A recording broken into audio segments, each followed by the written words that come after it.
It's gonna be wild, man, wild.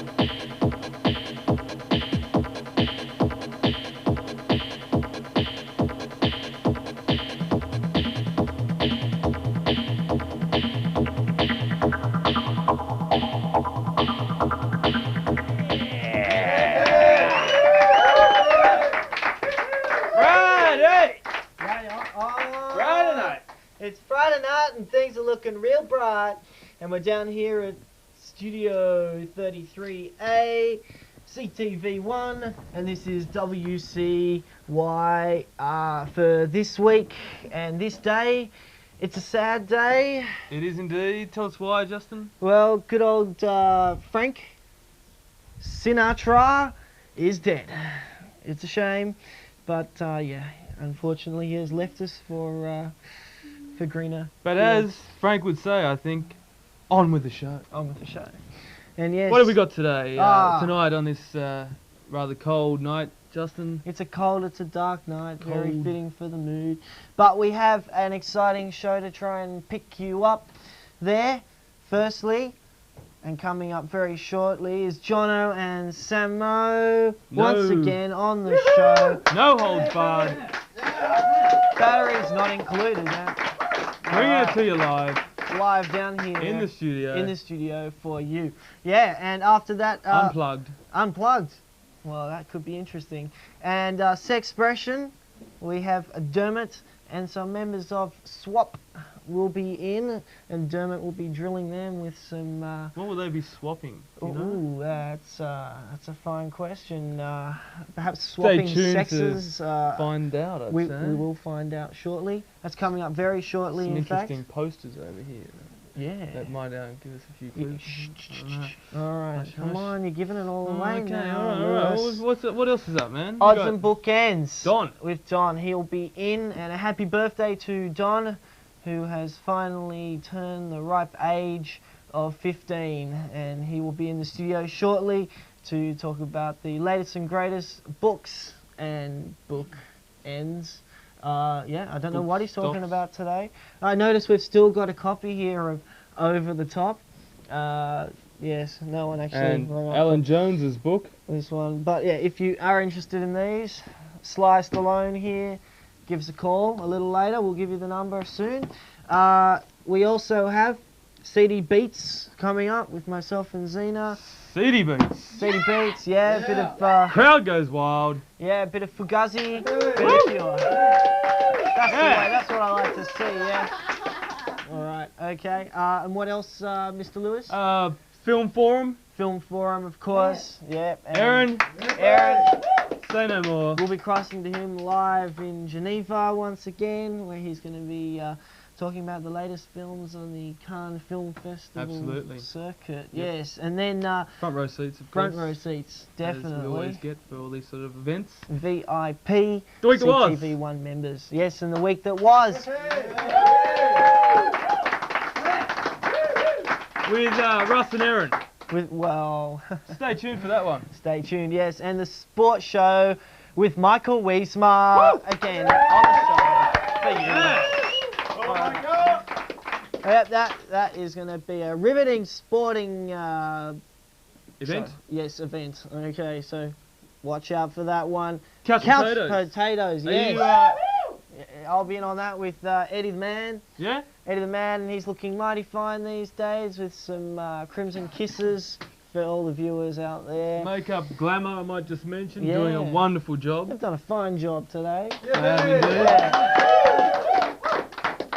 One of our many sponsors, but you'll hear more about that later on. You certainly will. Youth in Focus, and oh, okay, yeah, and Dermot will be coming along again, which is going to be quite an interesting show. Not as much impact as last week, but 3 times as exciting. We are sure. Back me up on this one, Lewis. Yeah. Yeah. All right. Okay. So this is Bonza show. a Bonza show, and so don't start thinking about Frank there. This is Sydney, and we're going to come to you soon.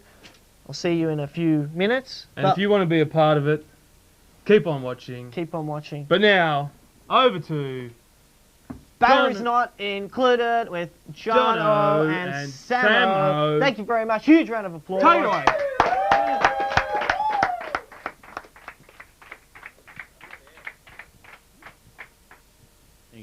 Thank you. I think. Kick it. Oh yeah! Chick.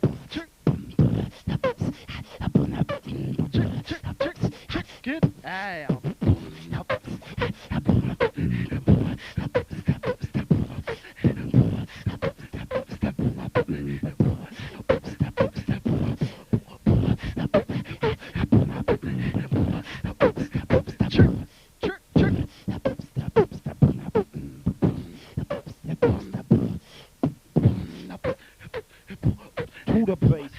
To the bass, in your face, here we go. To the flow, listen to me go as I let the lyrics flow out my mind and I'm tripping, yo. Because it's all good when I'm in my hood. Got my friends, got my aunts, and everybody knows it's all good when you're rolling through and listen to the big bad wolf as he coming through. Blowing off your roof, it's all good with the fool sneaking niggas. They're the boys without the triggers, with the knives, driving strife. No way, that's not the way we play. We're just the fool sneakings. Nope, I don't think so, you fucking pope.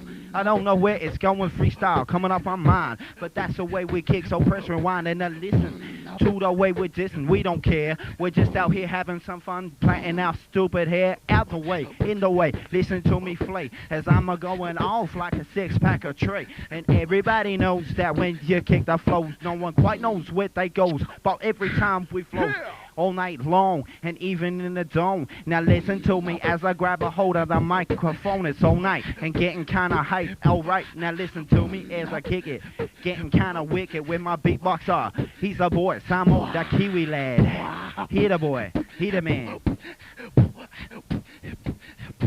Taking over.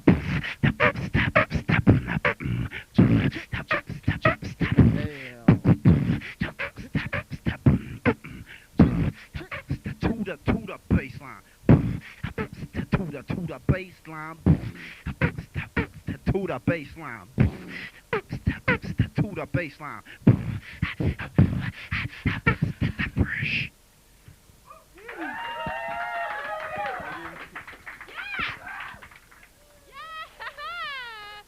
Welcome to Wisdom Chambers Youth Review, and that was fresh to start off the night.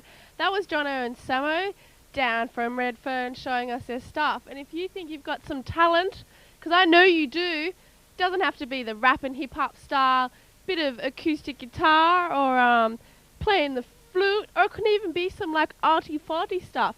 If you want to show your stuff, you can come on down to Wisdom Chambers Youth Review in Studio 2001 down in Redfern, McCurl Building. You can show us your stuff, and all you have to do is call our very famous number 96982968. That's right. Anyway, I'm Zena, and I'm just here to tell you that you're on Wisdom Chambers Youth Review, and we'll go on Channel 31 from 11 till 1. So yeah. Anyway, you can catch me later on. I'm feeling a bit seedy tonight because I'm really sick. So speaking of that, you'll catch me later on CD Beats with Justin. But right now, we have a very, very hot and spicy show with a very professional Dermot with Sexpression. Take it away.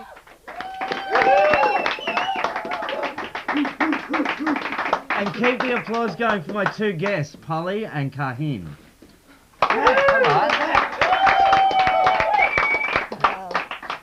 Thank you very much for joining us tonight. I've actually been waiting some weeks to actually get these two lovely people in here to talk a little bit about their project.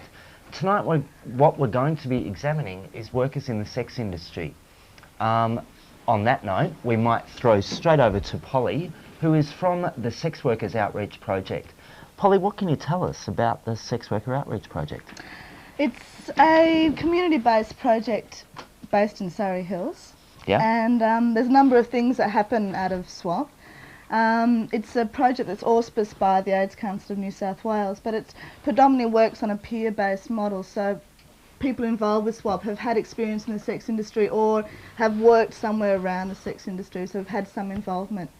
The project has a number of kind of sort of special projects within the big one. We have the NESB project, which is for non-English speaking background or migrant sex workers, which Kahin and I work with. And then we also have a tranny and boys project. Mm-hmm. We have a women's team. Right. So does the project actually do sex work? Do the workers in the project do sex work?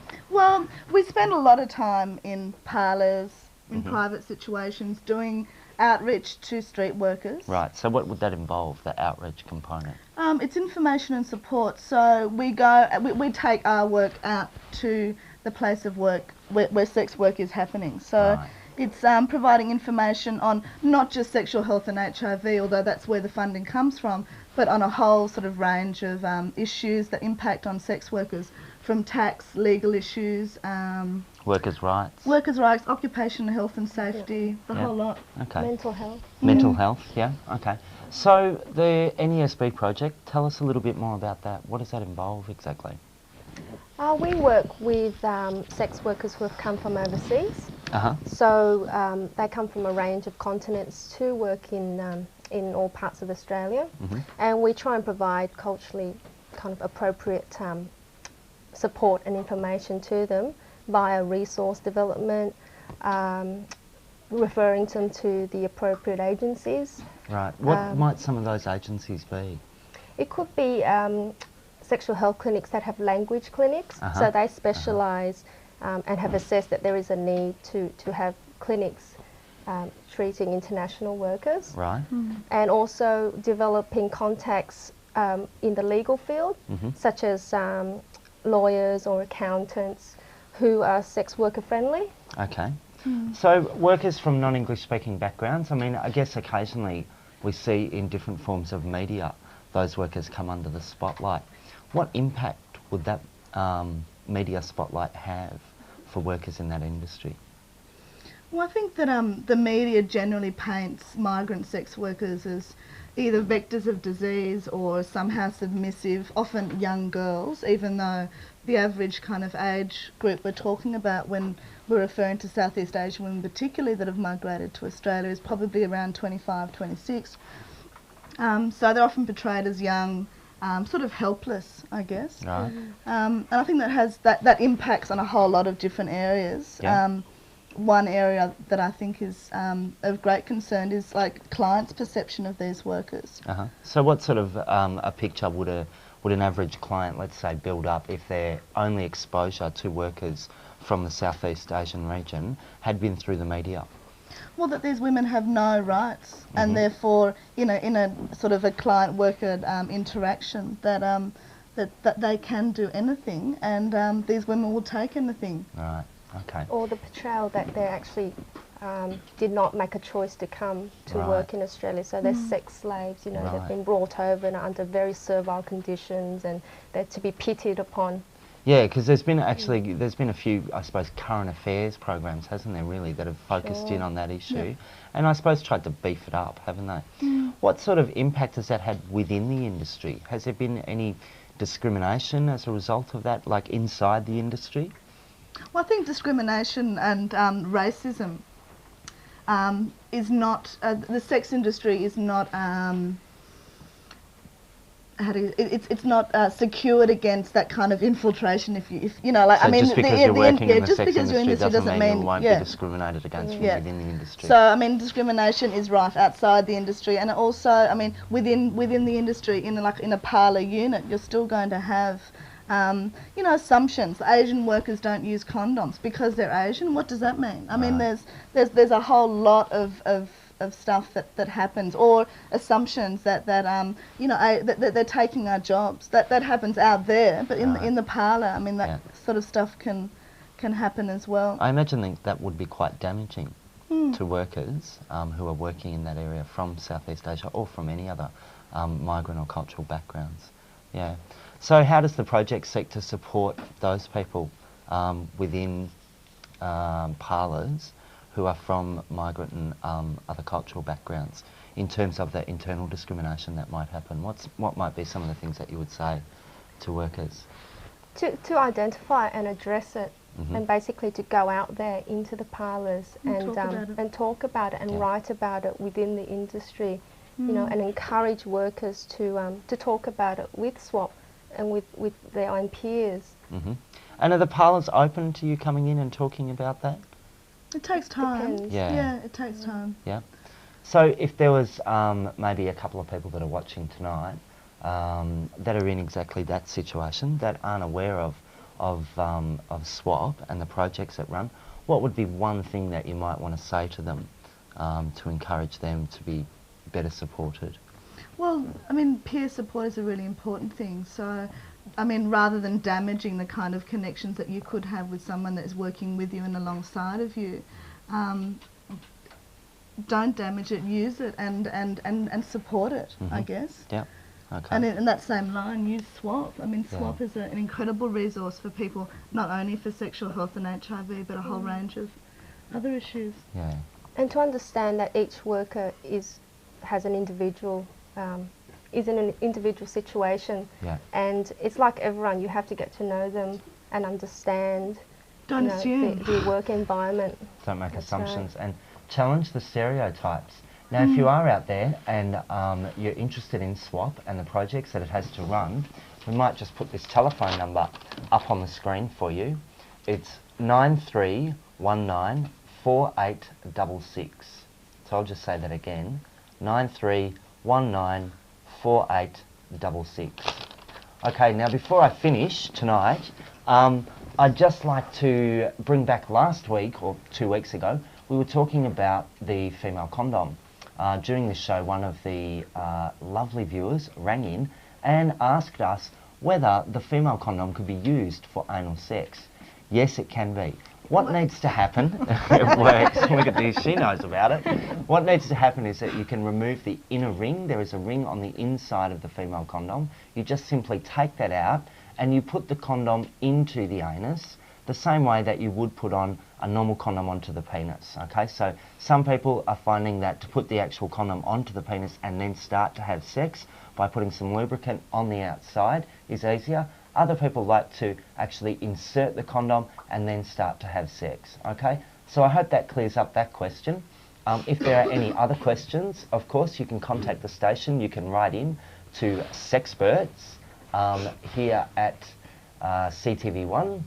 And the address, of course, is 55 Walker Street, Redfern, and I'm not sure of what the postcode is. Justin, can you call out the postcode to me at all? 2016. 2016. Thank you for our audience participation there. Okay, so I'll see you probably later tonight in the show, but for Sexpression, I'll see you in 2 weeks' time. Remember, look after yourself, take care, and you do have choices. Thanks again to Polly and Kahin. Thanks for coming in. Good night.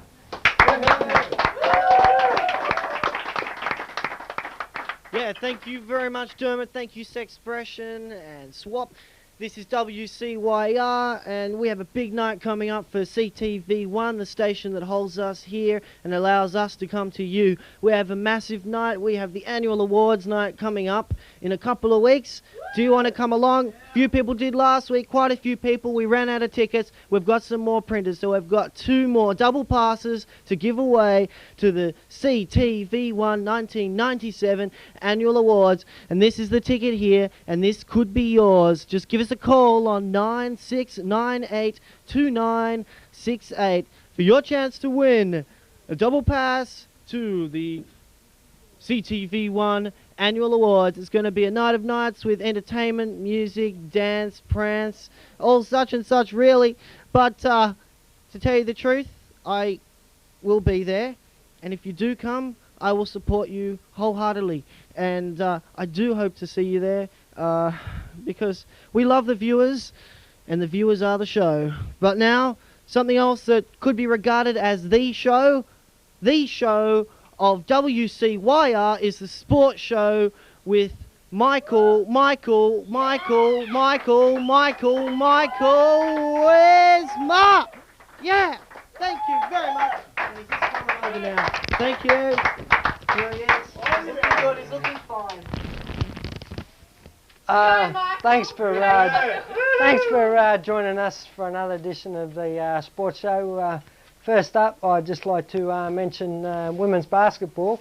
This week, the Australian Opals and the US played in Slovakia in a pre-World Cup match, and in the first quarter, Australia trailed 27-13. Rachel Spawn, Michelle Timms, and Annie Lafleur steadied the ship, and by the first half, Australia were leading the match 51 to 43 points. In the second half, their shooting wasn't very good, and they actually lost the match to the United States because of costly turnovers and a poor field goal percentage. So good luck to the women in the next time they play the US, and the US are a great team. So bad luck to them. Next up, I'd like to mention women's rugby. During the week, Australia and France played, and Australia lost the match in a tough game, 10 points to 8. And then Australia played England, and they got beat quite convincingly. I think the final scoreline was 33 to 14 points in that match. So they're eliminated from the first Women's World Cup. So good luck to Australia the next time they play, and we'll keep you updated with the results. I'd probably say New Zealand will win the competition. They are a great team, and they should win. So good luck to them. Next up, I'd just like to mention Rugby League. This week, the New Zealand and New South Wales teams were picked, with the New Zealand team being picked first, and then the New South Wales team picked later on in the week. No major changes to the team, and the first match is played at the Sydney Football Stadium next Friday night, with a kick-off time of 7:30. I'm tipping New South Wales to win the match, and there's 2 games in New South Wales and 1 in Queensland.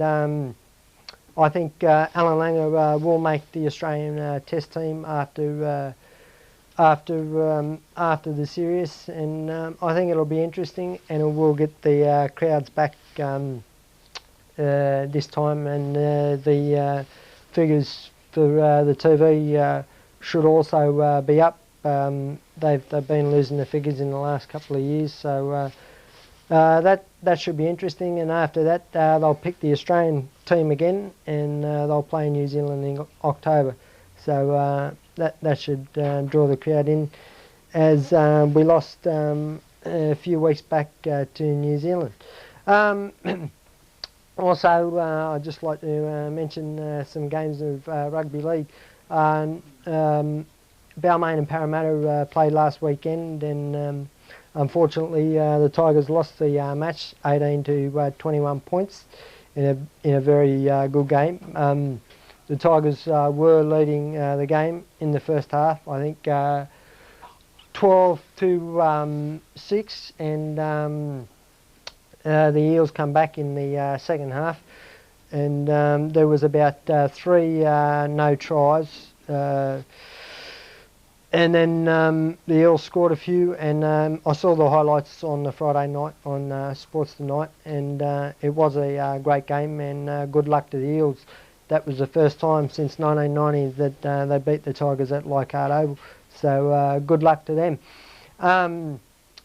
Also tonight I heard on the radio this evening on 2UE, there's a couple of games with Melbourne and I think South Sydney and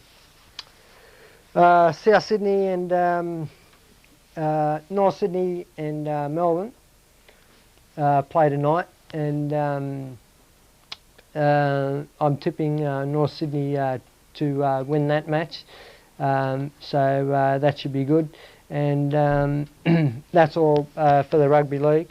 Also, I'd like to just mention the AFL. The Sydney Swans play North Melbourne at the MCG tomorrow night, and it should be a good game. I'm tipping the Swans to win. They won last week's match. North Melbourne did beat the Swans 2 years ago in the grand final, and Plugger Lockett kicked 10 goals for the Swans last week in a great performance from the highlights I saw in the media. And Melbourne have been playing very, very good, and they've won their games closely in the last few weeks, so that should be interesting. The Swans are on 24 points, and that should be a good game. Also, like I read in the media this week, that the Sydney Swans pretty keen to pop out at the new stadium at Homebush, with they're saying that they want to keep the crowd up to 110,000, so that should be interesting. I've got to go now, so I'll keep you updated with the latest issues, and I'll see you next week. So have a good night, and thanks for watching.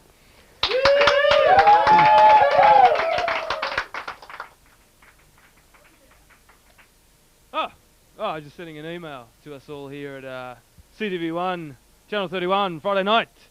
And you can do that too.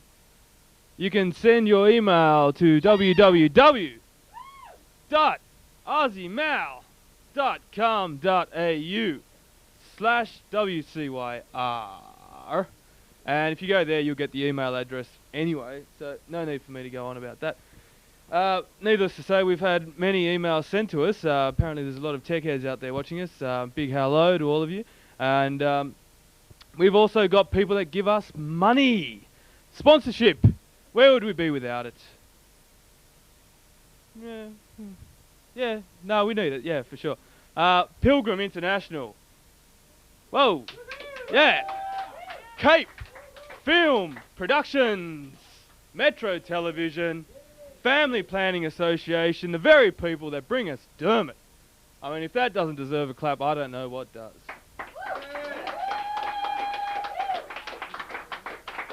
Makeup Glamour, without whom I would not look as good as this. Marrickville Building Recyclers. Reverse Garbage. Metro Hardware. The list goes on. But then so does the show. And over to the seediest of beatiest, Justin and Zena. Whoa! Yeah! Over to them.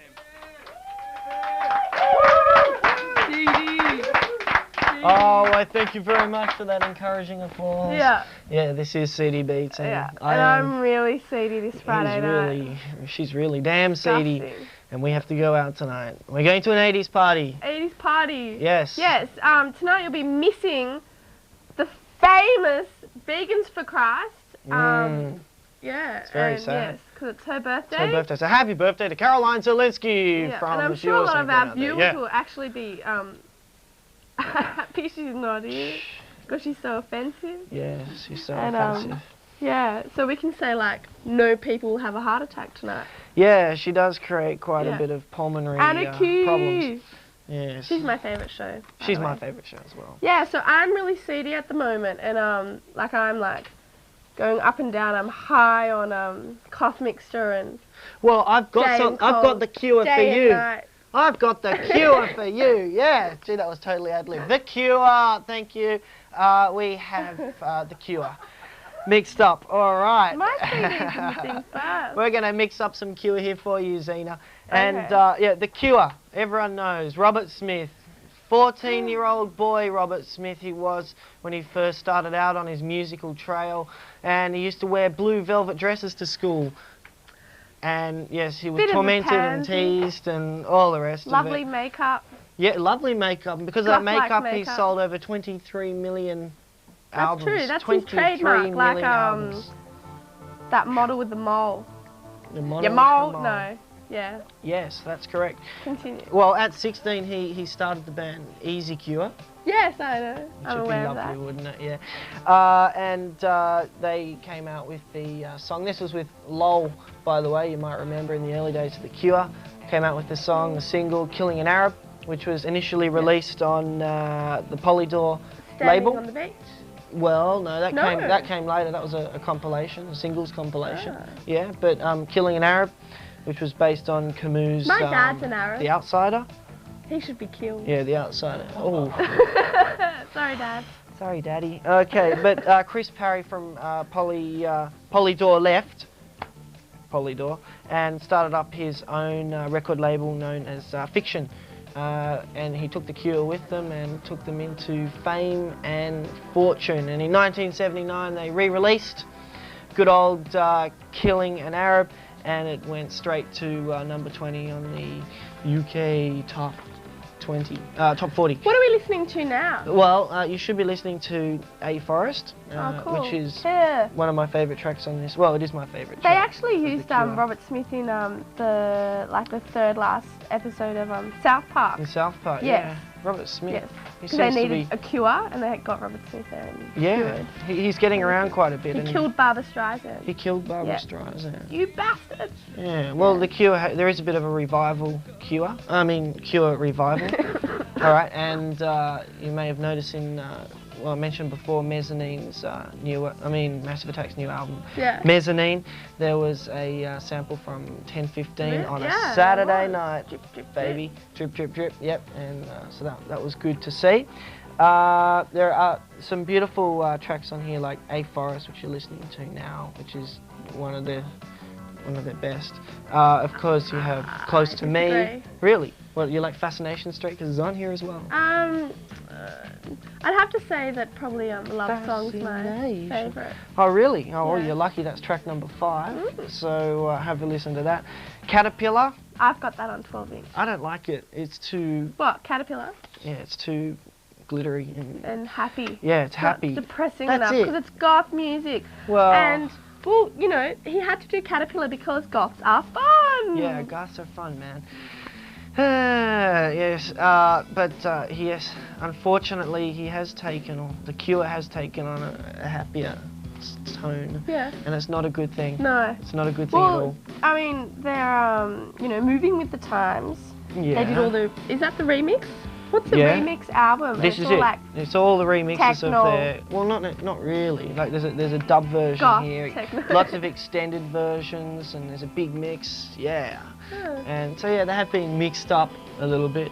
Well, they Mixed up came The about Cure. the same time as Susie and the Banshees, and there was a lot of hate towards each other. I know Robert Smith helped with a lot of her music, and there's a lot of like That's right. bad, Yeah, they did. negative feelings towards both the bands. Oh, Yeah. I wasn't aware It's only of because that. Susie's a witch. She is. Yeah. Yeah. Well, unfortunately, after this, she is. Yeah, she's a witch. Okay. I was going to say bitch, but I thought witch would be yeah, nicer. it's so much nicer, isn't it?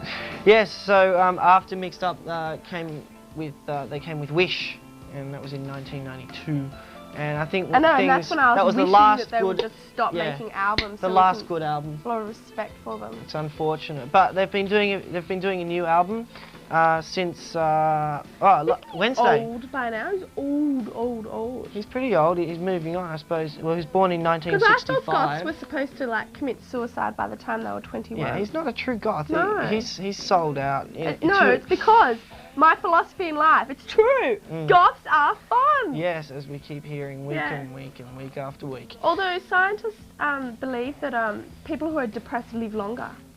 Yeah, I can believe Hello, that. Two. Well, they are in the studio as we speak, recording their latest album. Yep, studio just down the hall. Yeah. So we're having Robert Smith on the show a bit later.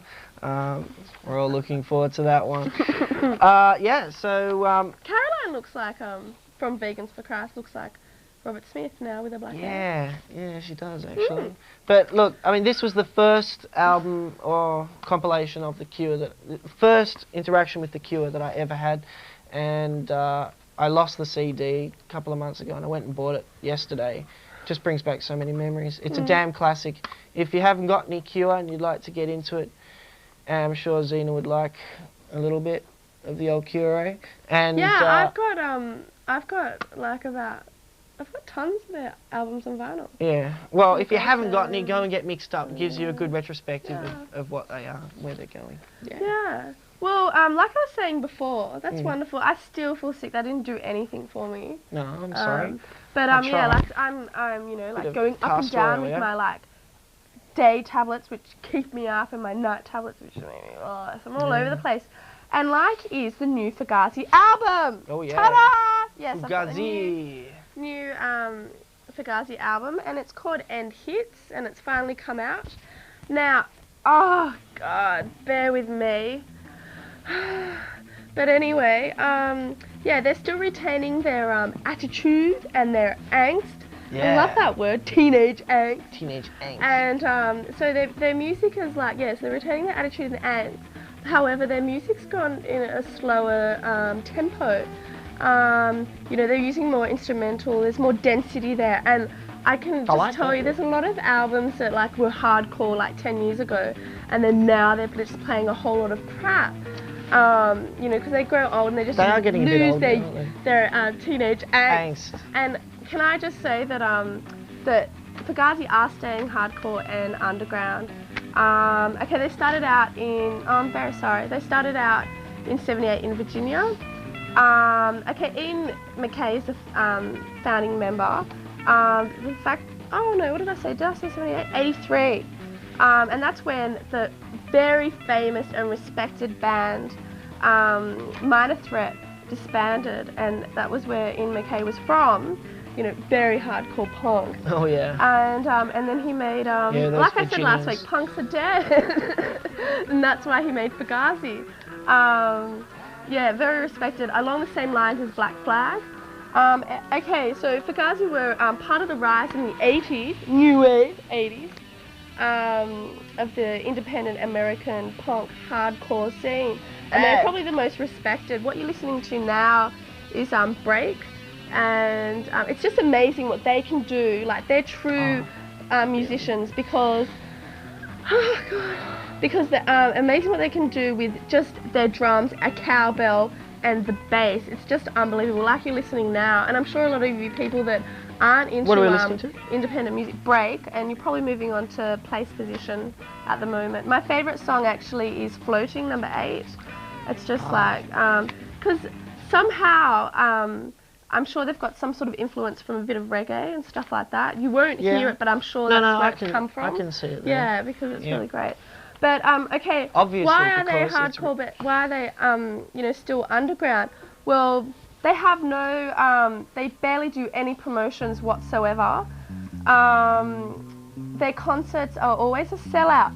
How? Because their albums always, like, this album was $20. I mean, albums are just ridiculous now. They're going up to $35. What?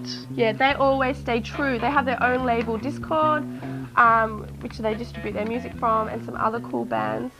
What else? Oh yeah, and they're against the, you know, the rock and roll lifestyle. All their gigs are always all ages. I know, drum every week. There's like all these people ringing up, writing in saying, there's no underage gigs. We miss out on all the best bands. But guys who do them all the time. They're against. Their gigs are alcohol and drug free. Yeah. You know, which is good. You know. But they sell about 150,000 albums each album. Yeah. 150,000. Well, they must be doing pretty well. I mean. Well, not really. 150,000. Because they're trying to stay true to themselves and have their own $10 ethos. That's $1.5 million. There are 5 members. That's fantastic, Justin. That's $300,000 each album. Yeah. But okay, I'd just Not like bad, to boys. say that any album that you pick up with Fugazi, you can't go wrong at all. So I'll just name a few. You've got Fugazi EP, you've got Margin Walker, Repeater, Steady Diet of Nothing, In on the Kill Taker, Red Medicine, and there might be a few others, but you can't go wrong with any of them. Asthma.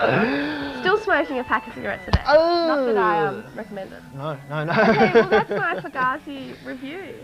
Okay. For tonight. Well, do have a listen to us next week, because I will be buying Public Enemy's latest album, which is He Got Game. Yeah, He Got Game. Okay, so that will be next week, which has been released. So go and get it. It's going to be great, man. They haven't released an album in like 20 years. I know. And I'm really upset they're doing it with Entrance. Because if I think they're coming here, Sydney does have a really like unique subcultural hip-hop culture, and it's just a shame that they are doing it with Entrance. They should have come down here, done it with, you know, like had the Rapid Breakers there or whatever, Rapid Fire Breakers, Metabase and Breath and stuff like that, but they're ruining it. They're like, I don't know, I reckon they're sold out because they're trying to get like just every and Harry to they're just trying to spread the message of racial integration, you know? Racial integration? No. They're spreading it. If they're going to make money out of that, that's fine. You know. I think they're good going old to Chuck put D Luke and in Flavor the old Flav. age. Yeah, Flavor Flav is still with the band. Terminator X is gone. Terminator X is out of there. Yeah. Which is a real shame. Anyway, that's it for CD Beats. Yeah. If I don't die by next week, I'll be here with a very, very, very, very special review. It'll be special as soon as I find out what it'll be. Yes. And if anyone has actually listened to Public Enemy's latest album, please give us a call and let me know what you think. And I will 698-2968, and I will send you 2 free copies of my regards. Okay? Thank you. And this has been CD Beats, and up next, live from Geneva, I think he's on there. Yep, okay, we've got Erin from Film Forum. Thank you. Bye. Welcome to Film Forum for another week. I've got 2 good films to talk about. Well, one great film to talk about and one not so great film to talk about. I'll start off with the less exciting film of the 2, which is a movie called Twilight, which comes from director Robert Benton, who is best known and most admired for writing or co-writing the screenplay of a great film called Bonnie and Clyde. He's also done a number of films on his own, most noticeably a good film called The Late Show, and his most recent film was Nobody's Fool, which starred Paul Newman and Bruce Willis. He's teamed up with Paul Newman again for Twilight, which is a take on the film noir genre and is about an old-time private eye played by Paul Newman, who is working for a pair of former movie stars played by Gene Hackman and Susan Sarandon. And when he does a favour for Gene Hackman, he winds up in all sorts of trouble, surrounded by blackmail, murder, sex, all the sorts of things that usually make a film interesting and watchable. But in this case, the story and the script really let the movie down. It's a very tired, predictable, derivative story that does nothing new in movies and is not too exciting at all. But luckily for Robert Benton, he can direct, he knows how to put a film together, and he's got a great cast to work with. Paul Newman is terrific, not surprisingly, as the old-time private eye, and Gene Hackman and Susan Sarandon, who are always good, are very good once again. But admittedly, they could have sleepwalked through these roles. It's the sort of role that doesn't really give either of them a chance to really get their teeth into it and do anything exciting. So they're very good, but they don't do anything, you know, like anything that we're used to seeing them do. So they're good. Paul Newman's great, an interesting supporting cast, also does good things, but the film is just too. Basically, it's just the story really lets the film down, detracts from interest and doesn't make for an enjoyable experience. But there are things to recommend it. So out of $12.50, I would give Twilight $9. not bad, but not one to rush out and see. Perhaps fairly good to wait till it comes onto video. It definitely wouldn't lose anything on the small screen. A film I enjoyed much more than Twilight is a movie called Wild Things, which is directed by John McNaughton, a very exciting director who made a terrific film a couple of years ago, or many years ago, called Henry, Portrait of a Serial Killer, which was something of a landmark in the horror film genre, and really pushed him to the fore as a cult director to be reckoned with. He's kind of floated around in Hollywood since then, never really making the same kind of mark as he did with Henry, Portrait of a Serial Killer. But with this film, he's back on top. It's a terrific movie. The sort of film where if you say too much about the plot, it would really spoil the movie. But I'll just briefly give you an idea what it's about. Matt Dillon plays a high school counsellor who is accused of raping one of his students, played by Denise Richards. She takes him to court. He tries to get out of this situation, and to say anything more than that would really spoil the enjoyment of the film. It's filled with terrific twists, great plot developments, terrific characters, and the performances are fantastic, as well as Matt Dillon and Denise Richards, who is terrific in this movie. If you saw her in Starship Troopers, a terrific movie which is still playing at the moment and is well worth seeking out, you'll remember how great looking she is. But her acting talents weren't really on display so much in Starship Troopers, but in Wild Things she goes off, so to speak. She's fantastic and will definitely be a new star. Also in it is Neve Campbell from Party of Five and Scream. Kevin Bacon is in there, Bill Murray is in it, Teresa Russell, and even the brilliant star of Heart to Heart, Robert Wagner, who makes a very welcome return to the big screen in this movie.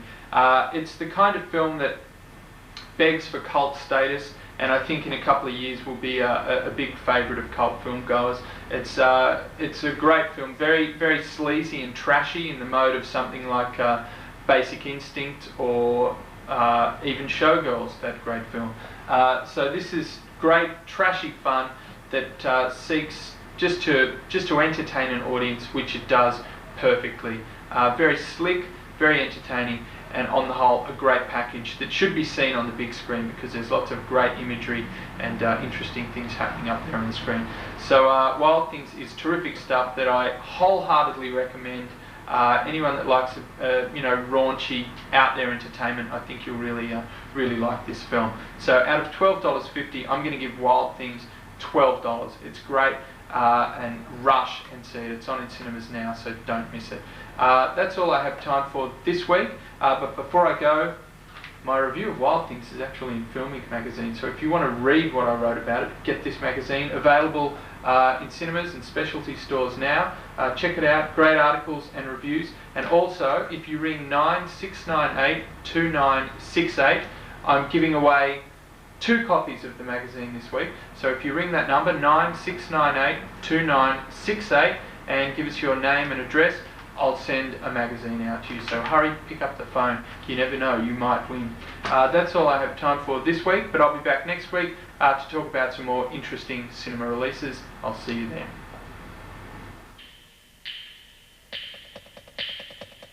It's gonna be wild, man, wild.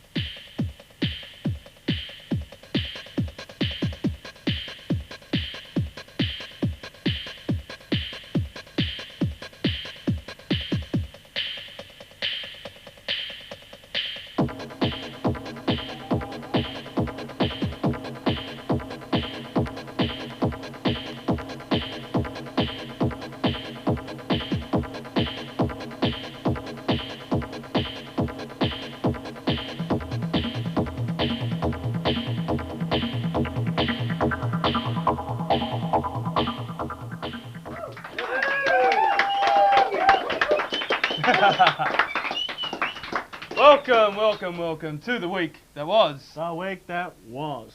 Say it again. The week that was. That's right, it was, and we are now, and we're doing it live. Live. And unfortunately, we're not Erin, and we're not Russ, but... We are Sammo and... Lewis. Lewis, yeah! Thank you, thank you. you. I love the crowd. I love the crowd. They're great, aren't they? Enthusiastic. Yeah, that's what we need. Unfortunately, Russ couldn't be with us. He's doing a joint project with Pakistani TV in Pakistan. And Erin is in Tanzania, where he's filming his upcoming wildlife series. That's it? Yeah. Good stuff. Our first story for the night, Sammo, is former Channel 9, now Sky Channel. Oh, no. Yep, and sometimes user, week that was reported, John Mangos, got caught with his pants down. Butt naked. Yep. He was at his apartment and must have accidentally gone to the wrong door, perhaps while trying to find the toilet. Ooh. This happens though, doesn't it? When you're in, you know, those big sparkly apartments worth, you know, millions and millions thousands of dollars a yeah. night. Yeah. You just walk out the wrong door. Oops, that's not the toilet. Oh, damn! It just locked behind me, and here I am, butt naked. What do? You grab a wine cask. That's exactly what he did. Wine cask. So, I mean, he's not alone there. You would have jumped for your wine cask as well. Oh, anything. Oh. Would yours have been a 2-litre wine cask or a 4-litre wine cask, though, I wonder? Oh, I reckon a 2-litre. 2-litre. A 2-litre? 2-litre. Mine most definitely would have been a 4-litre wine cask. Woo. It's a lot to cover up. Moving right along. Moving along. This is your story, I believe. My story. Oh, yes. We have the Israel transsexual. She did the international... The international... Eurovision. Yeah, Eurovision contest, and she won. And her what? Him, her. Oh. It's confusing, I know. Yeah. But anyway. She won something, didn't she? Yeah. He. And, they were going on about her sexuality, the Orthodox, ruining the Orthodox. Man, I wonder how those priests actually, you know, looked at him and said, whew. But she was Jewish or something, wasn't she, or something? Yeah, or? Jewish. I'm sure she was Jewish. Yeah. Yeah. They weren't happy, I don't think. No, they weren't. The Jewish community. Yeah. I think last time they got so rolled up was with Michael Jackson's last song. Ooh! Do me, sue me, everybody. Rule me, yeah. But anyway, we have this Sydney racing Johnny Tap. Good old Johnny Tap. After hanging with his binoculars after 33 years, he called his horses. He called it a day with his horses. Yep. He's hung up the binoculars. It's all over. No more Johnny Tap. No more commentary. No more. I don't know what I'm going to do. That's it for the TAB for me. The TAB are selling shares.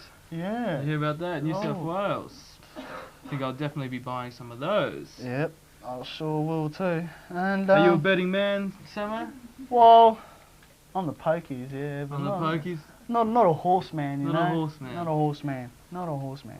Each to their own. What else have we got in the week that was? The Sydney Olympics. Oh. Sydney Olympics. Are you going along to the Sydney Olympics? No, actually, I'll be going back to New Zealand for my 21st. Yeah. Not a bad idea, actually. I think the air flight tickets are going to be severely reduced for people going out of the country.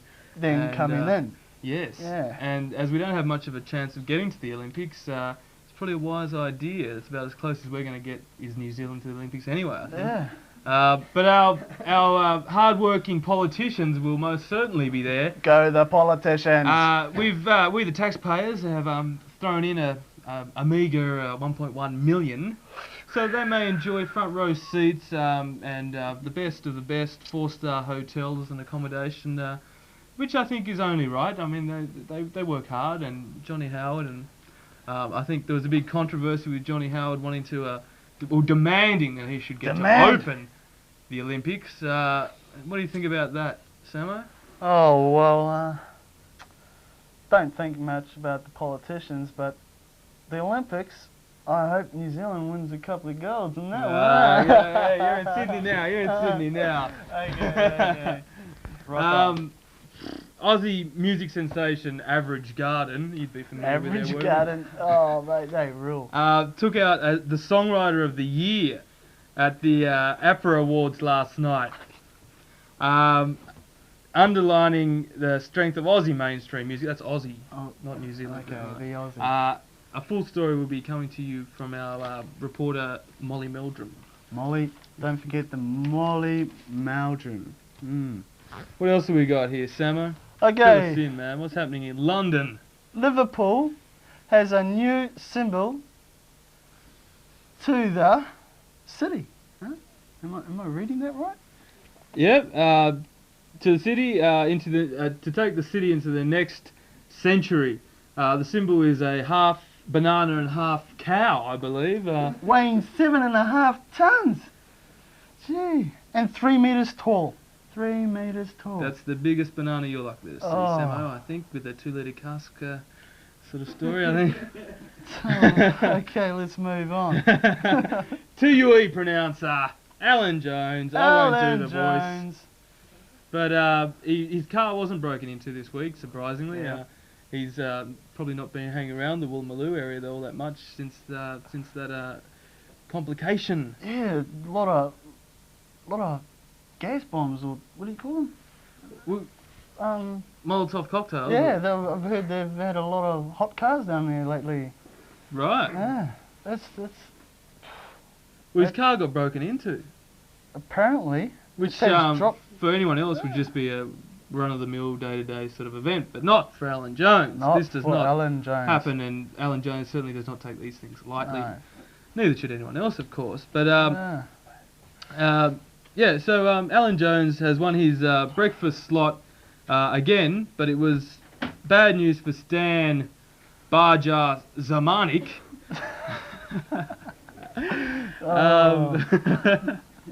Whose ratings dropped by 3.3%. Just clear that up. We don't want any errors here on the week that was. And Zamanik's drop was caused by two things. First of all, the fact that he is a dickhead. Dickhead? Say it again. Dickhead. We're just reading what's here on the paper. Yes, It's not stuff we're making up ourselves. It's very, very objective. However, our reporters do tend to be a bit subjective. But we'll take them in hand and have to pull out the cat of nine tails and whip some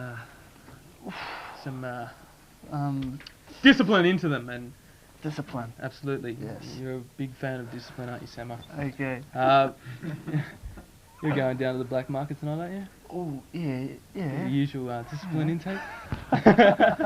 Well, the second thing was that Stan Barja Samanik had a go at our very own resident sports commentator.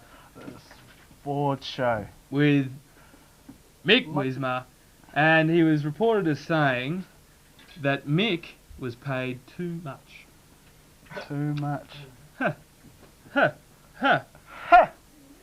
It's quality, and you pay for quality, and that's what we get from Mick, and we're more than happy to pay the usual $2 million that we pay him, and I mean, he'll be renegotiating later on, as will Seinfeld won't be renegotiating anymore, will he? He's done his last episode. Really? Yeah. Far out. What are we going to do without nothing? Without nothing. Show completely about nothing. Yeah. A final story. A Thai farmer has completed a potentially deadly stunt yesterday after spending a week locked up with his sores of deadly snakes. Scores of deadly snakes. Yeah. In a Bangkok shopping centre. He spent 168 hours, like you do, confined in a small glass walled room. Yeah, small with glass 100 cobras and other venomous. You've got to get these reporters spelling up to tea as well. We've got to take them in hand. Plus the writing. Look at this. Oh, it's crap. Yeah, crap. What else have we got? Next week, look, it's all going to be happening next week. Russ and Erin will be here to fill you in. Also, special guests, Molly Meldrum and Alan Jones will be gracing the stage here at CTV. Yep. And giving us the lowdown on the hoedown. And we look forward to that, and we hope you stay tuned. But coming up now, I believe you're doing another segment, Sammo. Oh, Can't get enough of you here on the show. Whoa. Yeah. We've also we've got some books to give away. Who can forget Baywatch? Baywatch. Let's just see what. It's one of those books you open it up and. Did I get a good one? Yeah. Yeah. Yeah. Yeah. Oh, that's mediocre. Try again. Pammy. Anyway, Baywatch. We got Alan Jones's book. Yep. Good old Alan Jones. It's a good read, Yeah. as you can see. Another Thoroughly enjoyable read. page of sport and stuff. I'm surprised he can write that much, but hey, there are photos to pad it out a bit. Yeah. We're giving these away. Have Believe it or not. Over the Top. It's just over the top. That's Over the that Top. book. Have you seen the movie? Have you seen the movie? No, I haven't. Actually, the movie is quite good, I hear. Really? Yeah. I heard it. It's Keen on the look- old arm wrestling, are you, Sammo? Yeah, man. The big muscles going on.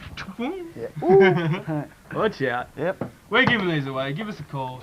9698 2968 for your chance to win one of these fabulous books.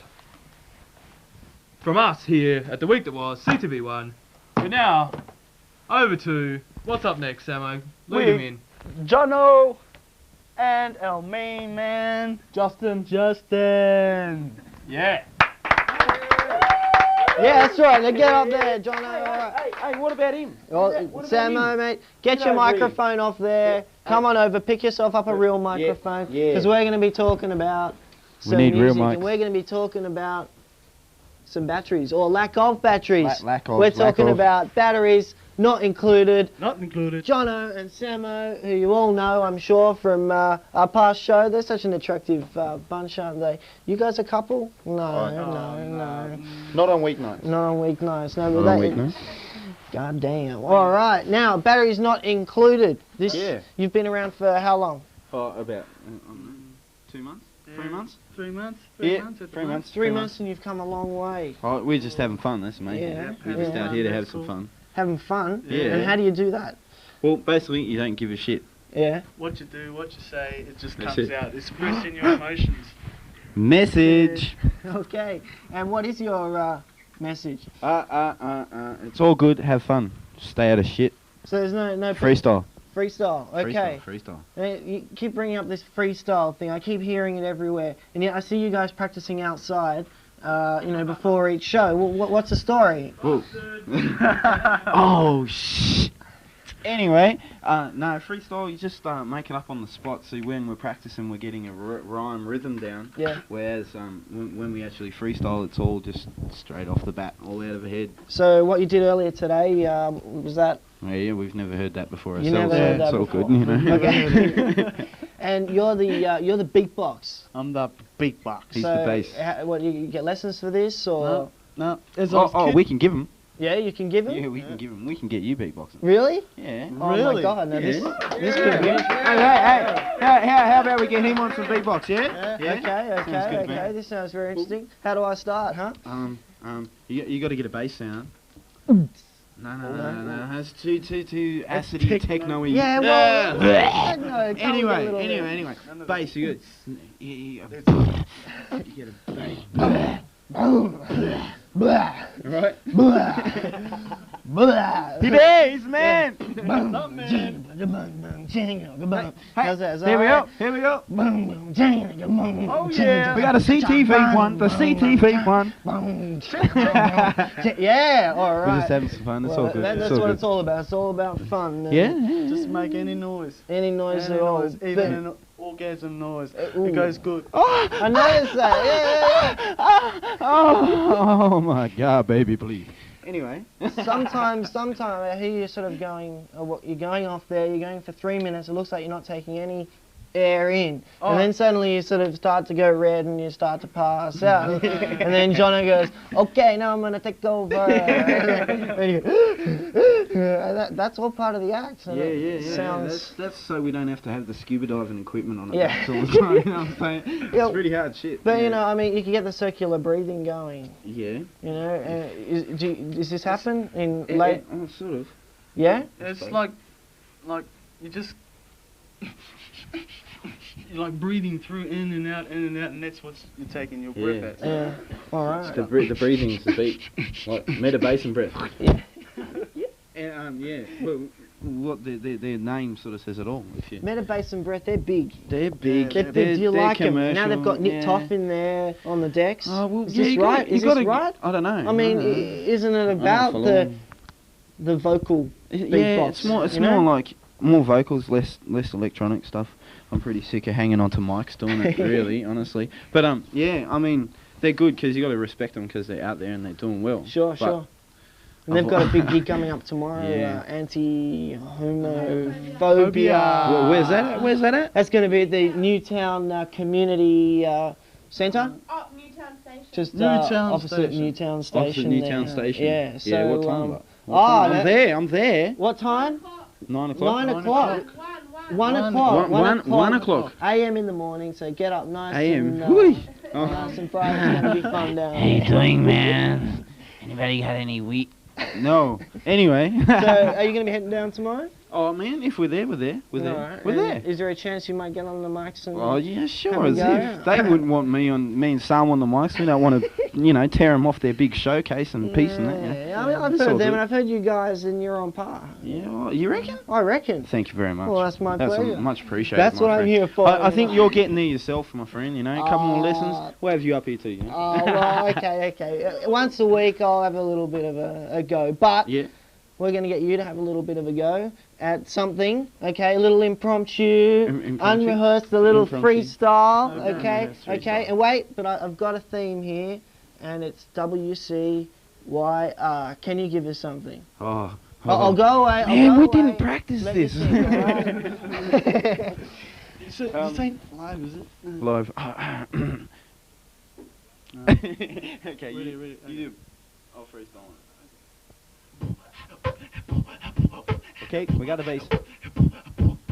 WCYR, that's the way we're going in your car, in your backyard. We're gonna kick it kinda hard every single night, getting hype, even on the weekend. Some people might call us the beatboxer freaking, but we don't really care. Got plats in our head, yes, just one, but the other one don't have no gun, cause he ain't got no knife. He don't like the night strife, but that's the way it is, coming straight up from the kids.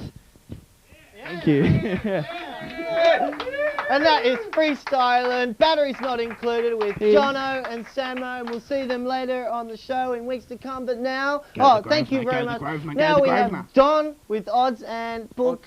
What? Odds and bookends. Odds and bookends? I'm there. Do you want to take it in? Take it in. Odds and bookends, all right? We'd just like to say there's a big round of applause for everybody, a beatboxing entrance to the odds and the bookends, the odds and the bookends, To the odds and bookends. Here we go.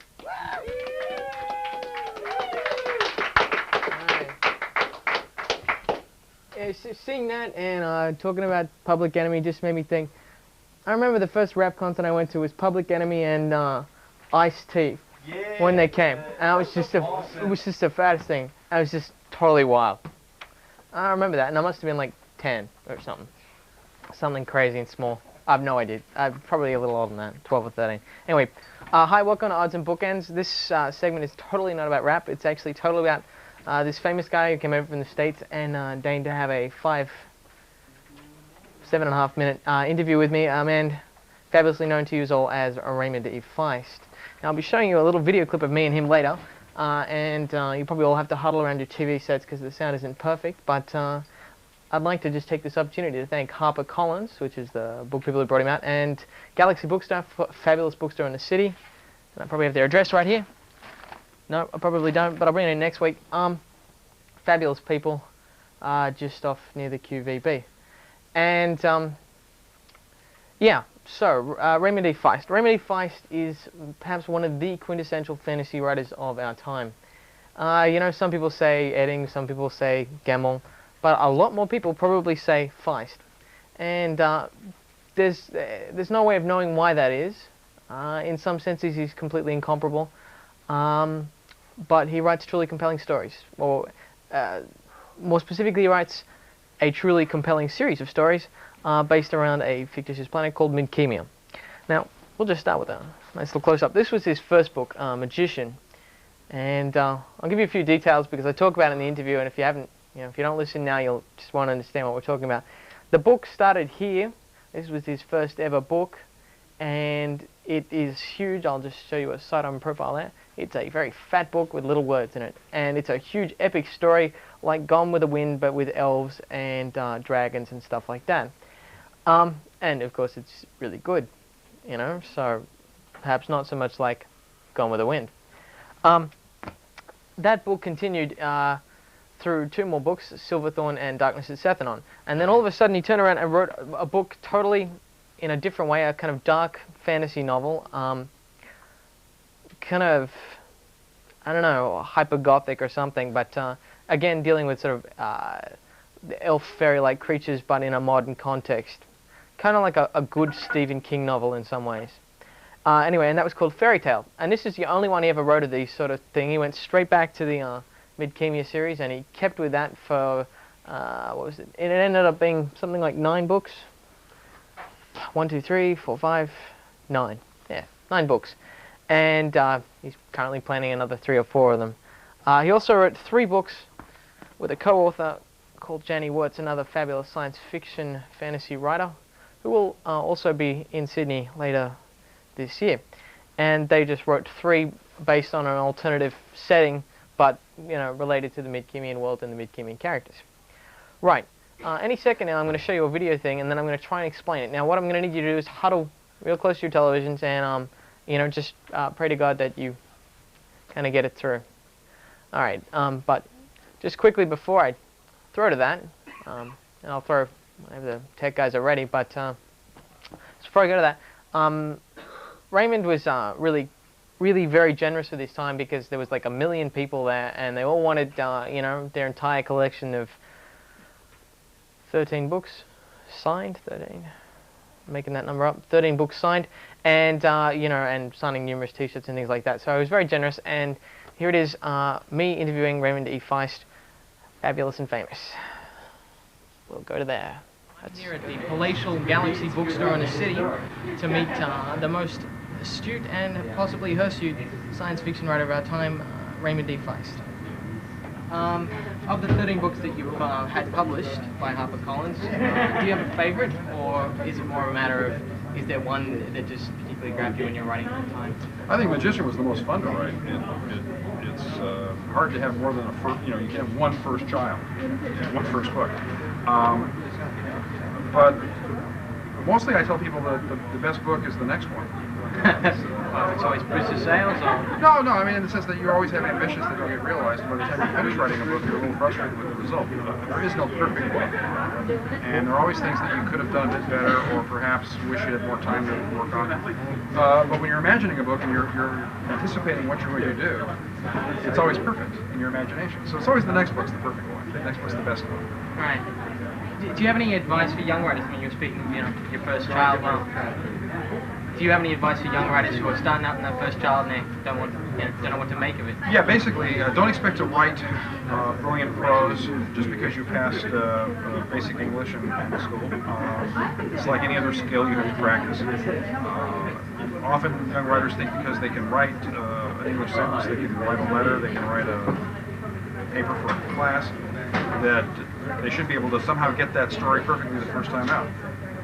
You don't sit down at the piano and play Mozart or Tchaikovsky after 5 or 6 lessons. You practice for years, and that's the thing about writing. Writing is like any other skill; it must be practiced. So practice writing garbage, and eventually stuff that doesn't look like garbage will come out. You'll feel, you know. And if you're going to write, the only thing to do is sit down and write. Right. Okay. You're obviously planning to continue the series. You couldn't have left Shards of a Broken Crown, is that it? Yep. Yes.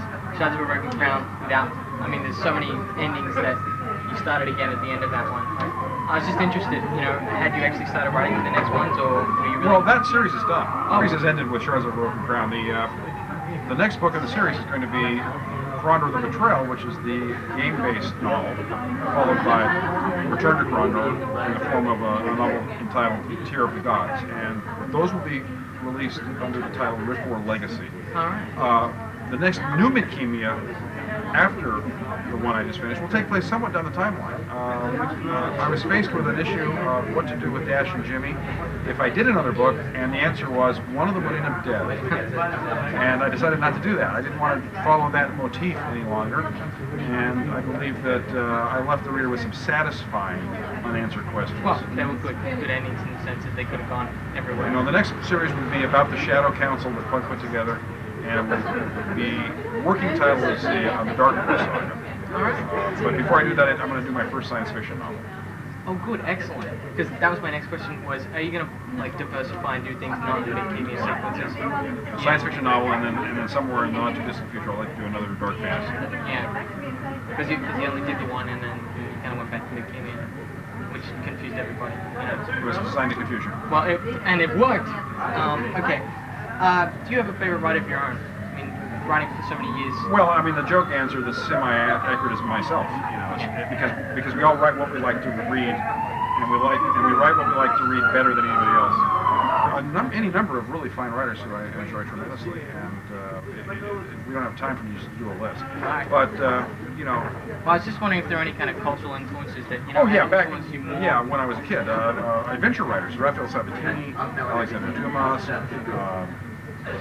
Did you see The Man in the Iron Mask when it came out? Not the new one, but I've seen just about every other version done. And the historical novelists like Samuel Schellenberger and Mary Renault and Thomas Costani, good historical novelists who really could make you go to a different place in time. Which is what we do with fantasy, is we take you to a different place in time that has magic and powerful creatures. Well, this is something I like to ask all the science fictions I've met, which has been virtually none. But so, as a science fiction writer, how do you see the future? Science fiction, fantasy. Well, you know, the future is a scary place. It always is. But we live in the future. I'm old enough to remember before television. Yeah, I know. We might have to edit that bit. But that's the point, is that we are living in the future. We have laptops and laser surgery, and we've put a man on the moon. We're living in a science fiction world. Truly, probably to Vern and people like that, we're totally ludicrous the way we live our lives. No, I'm very optimistic. I think there are problems, and I think we'll find solutions. That's good. Okay, well, I suppose with all this, you know, repetitive writing thing, you probably don't get much time to read yourself. Or No, actually I don't. I read very selectively, and I'm pretty word blind at the end of the day, so unfortunately I have to pass on a lot of good books that are recommended to me by other writers and friends. Were you ever planning to continue the series with Jenny Williams? No, Jenny and I may do something else together, but not the Empire series. The Empire series is done, and we would be so cruel to do anything more with Lady Mara after what we put her through. Yeah, well, she did go through a lot. Yeah, that's a good question. All right, I think we're almost running out of questions now. That's great, I'm running out of time. So, thank you very much, and... yeah, that's it. Thank you very much. Thank you, Raymond. My pleasure. Bye now. Okay, thank you, Raymond D. Feist. I didn't get to ask the 200 other questions I would have asked, but, you know, all in all, I think we got a little bit closer to the great man. I'd like to thank HarperCollins and, of course, Galaxy Bookstore for the privilege and the pleasure. All right, see you next week.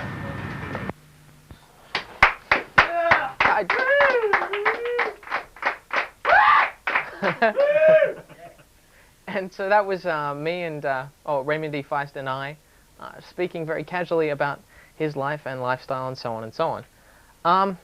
Fascinating guy. Go out and buy his books.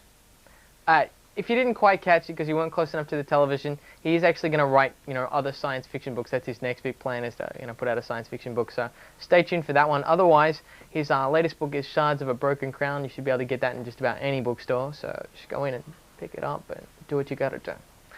All right, I'm going to let it go at that for this week. But I want everyone else to have a good week out there in the literary world, and just think about reading more fantasy and science fiction. Could really open your horizons, broaden your horizons. Could really open your life. All right, thank you.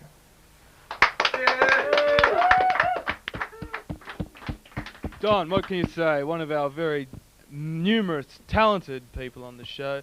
If you've just tuned in, you're watching WCYR, Wisdom Chambers Youth Review. It's true. CTV1 or Channel 31, depending on what time you're watching, what channel you're watching. Which planet? You're getting us. And here in the studio, we have a guest. You may have, if you've been watching, you'll be familiar with Jonno and his freestyle rap style. Yeah, it's all good. It's all good. It's all good. How you doing? All right.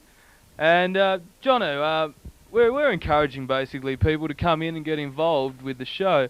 And as you're a relatively newcomer to the show, could you give the audience your opinion on us here and the sort of environment and reception you've received? Don't come near this building ever. No. It's great fun.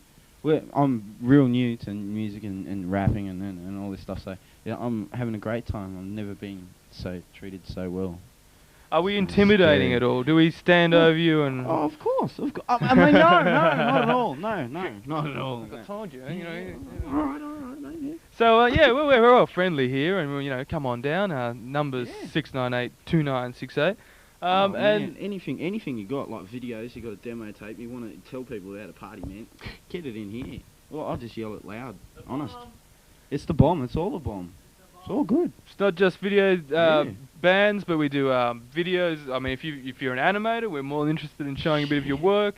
If you want to promote a party, animation, it's all good. Animation, hey, yeah. Parties, hey, we're there. And Jonno, you're new, and how do you find it here? It's good, isn't it? It's great fun. Yeah, I'm having a ball, mate. I haven't had this much fun since my 3rd birthday, and that was the bomb too. Look at us, we're better than a Delmtel out, so Delmtel, yes. We're not even offering steak knives, but yes. And if you ring now, yes. But there is more, honest, there is. And if you have a credit card out there, then you can receive this ring free us, jacket. Give us your number, and we'll make plenty of purchases for you. Now, Jonno. No.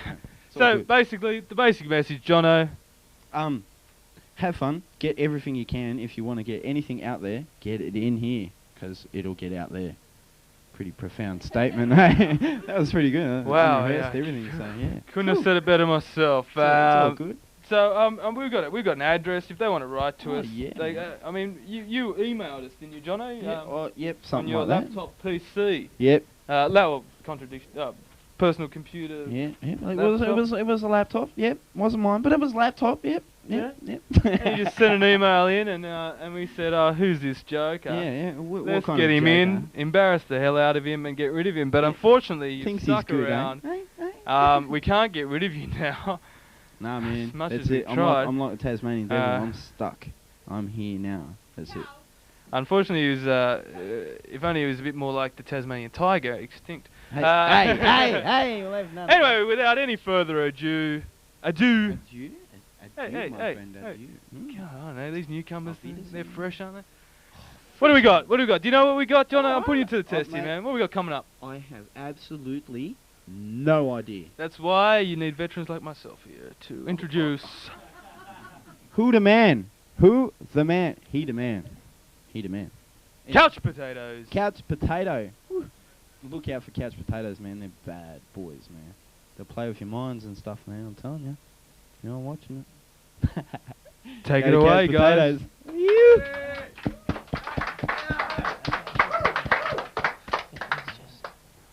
G'day, and welcome to Couch Potatoes for the 2nd week running, otherwise known as... Reg Grungy. Yeah, not quite sure of what exactly that means. Perhaps you'd like to explain. The king, the god, the man of Australian TV, Reg Grundy. Yeah. Just a little bit of a play with his name. Right, Grungy, yes, certainly is. But he's certainly the man. The man. The man of the times, and this is certainly the time of the times. And you've been having a bit of a stressful week, haven't you? You're looking a bit stressed. Well, I did not have a good day today when I went to the train station to buy a ticket to come here, to impart my wonderful messages to you all. I put my my money in the vending machine to get my ticket, and in my change I received this, which I don't know if you can see, is a New Zealand 20-cent coin. It is not legal tender here, but they keep turning up, and it really, really bugs me. So if you've got one of these things circulating around in your collection, just chuck it out. Don't put it in the machines. Don't give it to anyone over the counter. Just don't. All right? Now I'm a little confused. Okay, I understand your concern here, and that's fine. You know, I mean, I'd be damn pissed off as well. But Eddie, seriously, what the hell? No offense, all right. I want to get this straight. Come close a minute. What the hell has that got to do with TV, huh? Absolutely nothing. But it has to do with me, and it's bugging me, and this is my segment, so if it annoys me, I want you all to know about it. Okay, well, it is yes, about you. and everyone out there, prepare yourselves for a shock. They are not legal tender. This is not New Zealand. New Zealand is not a state of Australia. But we can understand your confusion because you know, the laws have now been passed down that New Zealand programs can be considered local programs. It's not fair, is it? And can be entered into the quota of local content. No, I don't think that's a good thing. No, because yeah, we won't see any real Australian stuff, and we'll just. You always bring up this stuff thing. Yeah, stuff. I just love the stuff. We just I don't know, and we'll just be forced to put up with bad New Zealand crap. Okay. And I think we need... Hey, you see Angel at My Table? Have you seen that? No, I haven't. I must admit I have not quite a seen good that. film. I think what we need to do, we need to... Nice hairpiece. We need to develop a much bigger following for Australian TV shows. Where are the paparazzi when you need them? We need people to sift through Nikki Buckley's rubbish bin, to find the things she's been throwing in there with Cooper's diapers, nappies, to find out what she's trying to hide from us all. Someone needs to break into Lavinia Nixon's dressing room, pull the hair out of her hairbrush, send them in for tests so we can get the dirt, the inside scoop on her. And I think most importantly, somebody needs to stalk the star of this very Wisdom Chambers Youth Review, the man who brings us the sports show every week, to bring us all the inside stories on Michael's life. Yeah, we have a few members of our paparazzi team at the moment searching through his rubbish bins. Am I actually allowed to say the man who brings us the sports show? It's only my second time here. Am I allowed to call myself one of you? Look, as soon as you enter CTV, as soon as you enter WCYR, you become one of us, man, because it's all a community here, you know what I mean? So I'll go and set myself at home. Go and set No, I'm not the world's greatest singer. That's fine, that's fine. Okay, we were going to be talking about something today, weren't we, tonight? We were. I mean, we thought we might actually get on with the show. Yeah. And the show was, I was going to give, or we were going to talk about... Perform our... state, word, Kerry Ann Kennelly, an ode to... Our ode to Kerry Ann, but unfortunately... we've had to hold it off till next week because there's some big news on the town. Big news. We must talk about the TV event of the moment. It has been mentioned before. We'll mention it again. The final episode of The Seinfeld. Seinfeld. For those of you who have not yet heard the story, it was leaked to... Wait, go slow, okay? Because I want to take this in fully. We're not seeing it here until August this year, unfortunately. If you have not yet heard the inside scoop, it was leaked to a Boston newspaper on Wednesday, the night before, but there would have been the American version of yesterday. As it turns out, George, Jerry, Elaine and Kramer witnessed a carjacking. They found it incredibly amusing, but they did not report it. The joke ended up being on them because not reporting a crime is a crime itself in New York City, and last I heard, they have ended up in jail.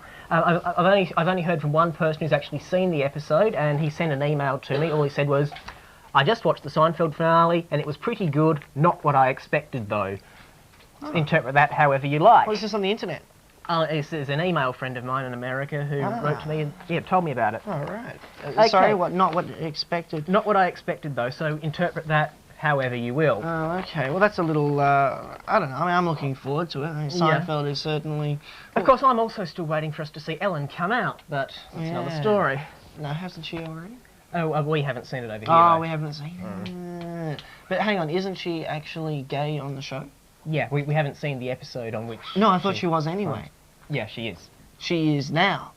But let's move right along. Okay, yes. Let us move along to something a little exciting. The next thing on the list. Something a little quirky. And, yes, the Wheel of Fortune Day. Okay, the Wheel of Fortune. We would like to tell you a little more about this, where we're going, what we're doing. Well, I mean... Because when you told us about this before, I was a little confused, Eddie. I mean, what the hell is it all about? I don't really like Wheel of Fortune. I don't think anyone else really does either. Well, that is blasphemy, my dear. Oh. And you are going straight in that direction. Oh, God, I feel really quite hurt, mate. Well, I've had some follow-up to the idea. It has a lot of support, despite his lack of it. And yeah, I've had a few more ideas, and somebody says we should hold a big dress-up party with Rob and Adriana lookalike competitions, and then everyone should. That's great. I like. Everyone, the audience likes it, so. You've heard of the human pyramid? We should make the human letterboard. Everyone gathers on top of each other, holding up cards with the letters, trying to solve the puzzles, and maybe get a string of Christmas lights, put it around everybody, so we have the human Wheel of Fortune board. Oh, that's fantastic. And when's all this happening, Mr. Eddie? Well, the date I propose is the 10th of October. That's a very important date in Wheel of Fortune's history. In 1984, that was the day on which baby John Burgess hosted his first episode.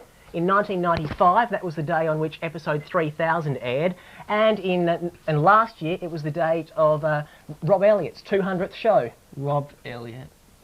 And no, but we can't have these special TV events without crappy TV merchandise. That's true. So I now bring my second big, my big pitch. A man of this time for a ideas product. here. Ladies and gentlemen, I present the Current Affair show bag.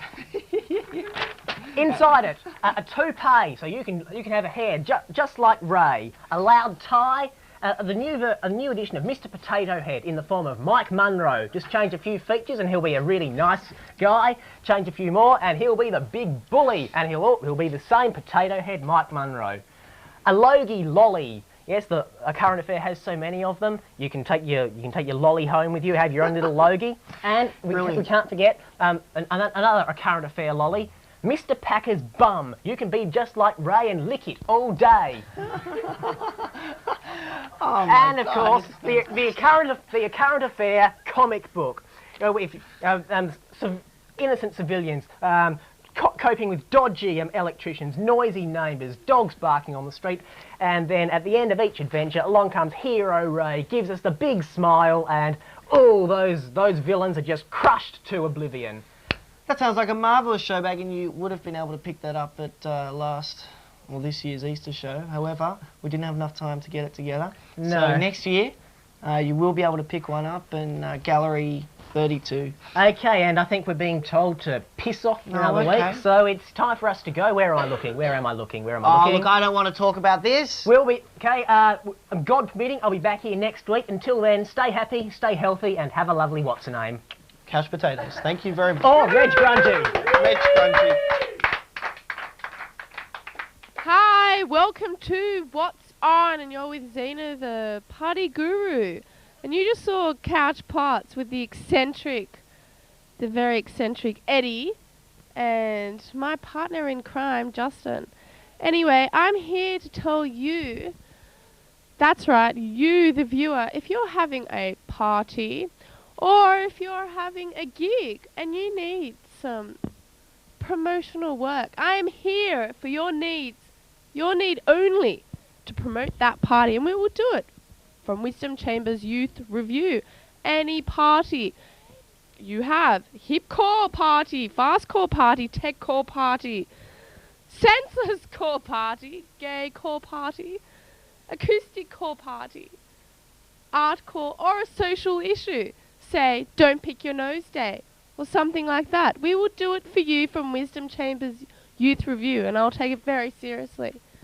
But for now, I'll just give you the number, 96982968.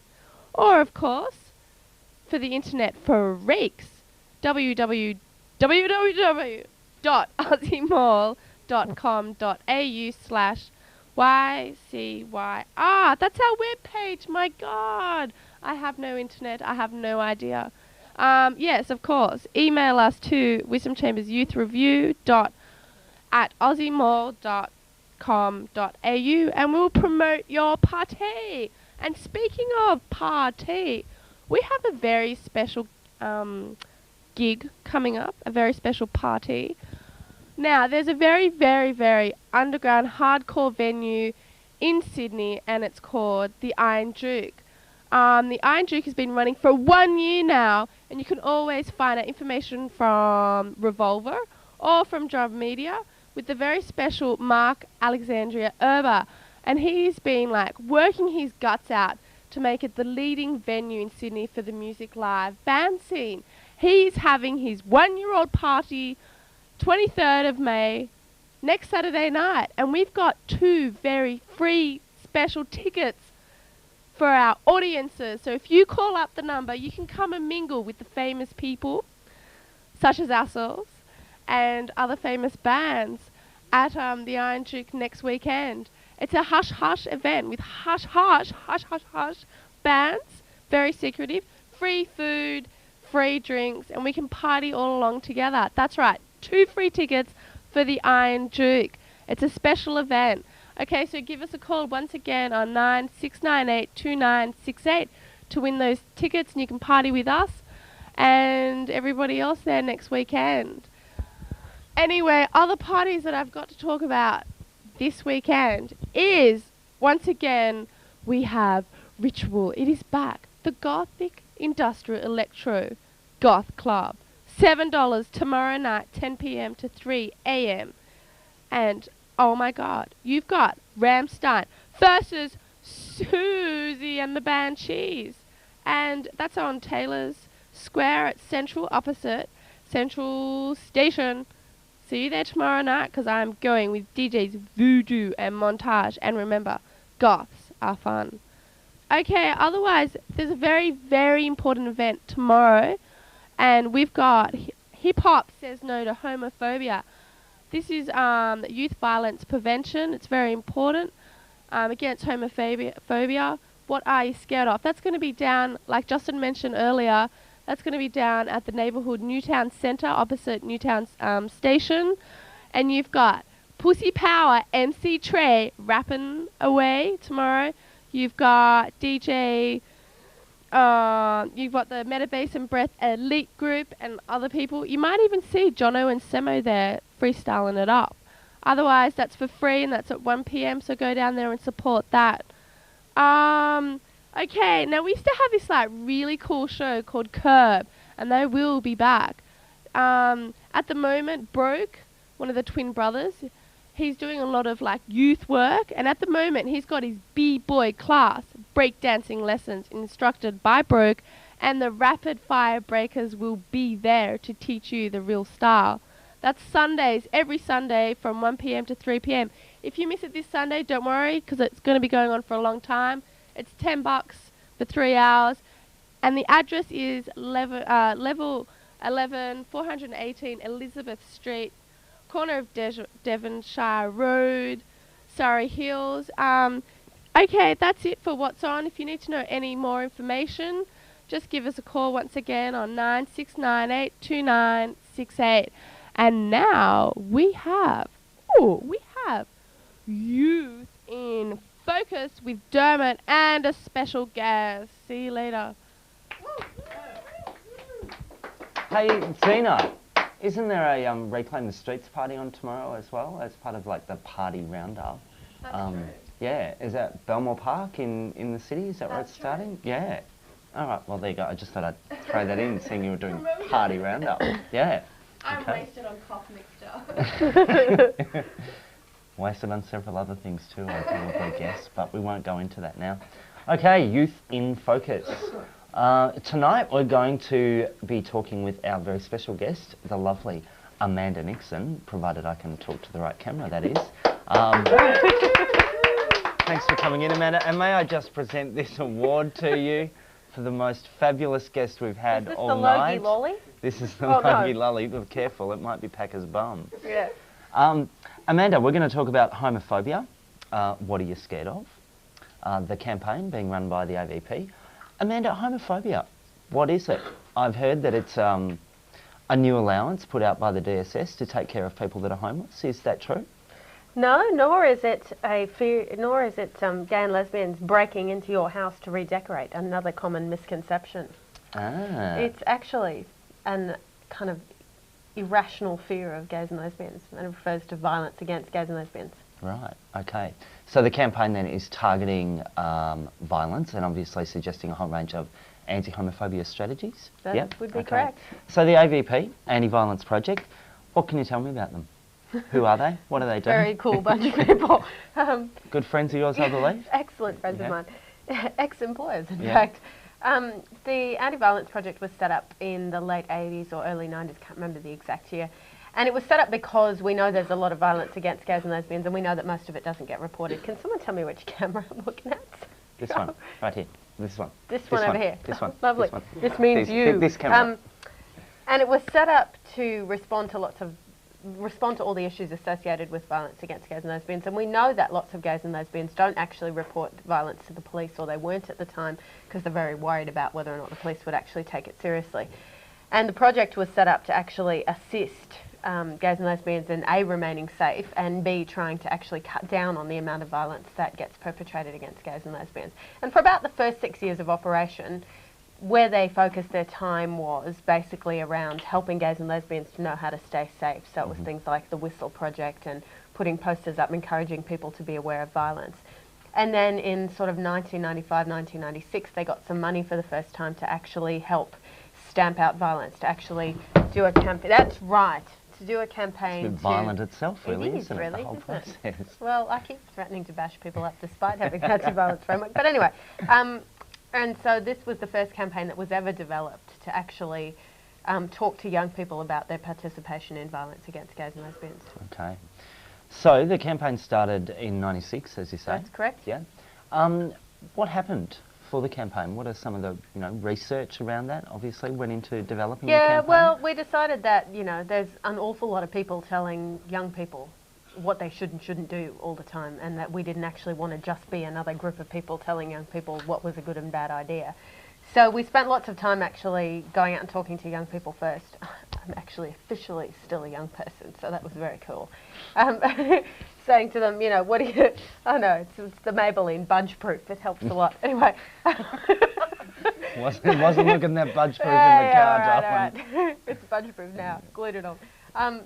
We spent lots of time talking to young people about what they thought about violence against gays and lesbians, and what they basically said to us was they thought it was a really stupid idea to go around bashing up gays and lesbians, but that when you're out and about with a group of friends, it's really difficult to be the first one to say, look, I think this is a really dumb idea, because you don't want anyone else to turn around, according to them, and say, well, maybe you're a dyke, maybe you're a poof. Yep. And so the campaign was basically about saying to young people, it's actually okay to stand up and say, I don't need to be part of this, that the only people that are likely to label you a poof or a dyke are people that are such losers that you don't want to hang around with them anyway, and that there's actually nothing wrong with being a gay or lesbian anyway, and that everyone deserves to live however they choose. Yep. And what lots of young people said to us in the research as well was that they remember getting picked on for a whole variety of really stupid reasons in high school, and they wouldn't actually want to be part of a group that was going around picking on other people. So then we said, oh yeah, about really bizarre things like whether or not you have the right sneakers. It's really odd. Right. I once got kicked out of a group though because I didn't have the right coloured parka. There was the blue parka club and I had a red parka. And I just couldn't join this club, and they used to bash me because I had a red parka. Oh yeah. Yeah. So stand up against parkophobia, I say. That's exactly right. So taking you right off track here. Speaking of parkas, the Footy Show boys wear parkas, and they were involved in the first campaign. We actually asked people when we went out and spoke to them who was the last person they'd expect to say a message like this. Who did they think were the most homophobic people on the planet? And lots of them said the Footy Show boys and football players. So we went to the Footy Show boys and we said to them, you realise that most people actually think that you think it's all right to go around bashing up gays and lesbians, and is that what you really think? And they said, well, no, that they didn't actually agree with violence at all. And we said, great, get on a poster and say that. So? And so they did. They did. And they got really involved in it and were really supportive of the campaign. And lots of people actually thought when they saw the posters that they'd been paid to be on them, but they did it all for free and actually paid for some of the photography and all that kind of stuff themselves. And then this year, 2 years down the track, we've got some other footballers involved in the campaign, which I think Dermot is going to show us right about now. Yeah. Which are the Sydney Swans boys. Okay. Which is really cool. And again, they got involved too because, you know, what with Ian Roberts coming out and the Footy Show boys being involved, they thought it was really important to get on the bandwagon as well. Oh, we're looking at this camera now. Hey there. Camera. I'll never make a newsreader. So, and they got involved because they thought it was really important. You can see they're all looking really serious and saying homophobia doesn't score points with us. And we had our photo taken with them, didn't we? We did have our photo taken with them. Very special it was. The other other really great that they're involved. campaign advocates this year include? They include the WOG boys, who are here. And you can see them saying, hassling gays and lesbians doesn't get a laugh out of us. And also Kate Fisher, who, we're now over here. No, we're actually pointing at where Kate Fisher is so that the roving Kate cam Fisher, can go and get roving her. cam over here, saying homophobia, it's just plain ugly. And she's actually been involved since the 1996 campaign where... So she's a bit of a homophobia junkie then, really, isn't she? She's in she there actually, stamping it out. she's in there doing her best. She was really supportive. She grew up in Adelaide, and lots of friends of her family were gay or lesbian, and so she was really surprised actually when we approached her and said, do you realise gays and lesbians get kind of bashed up and victimised all the time? She thought that was really stupid, and said that she would be happy to help out in any way she could. So she was involved in the 96 campaign, and she's done a poster for us again. Cool.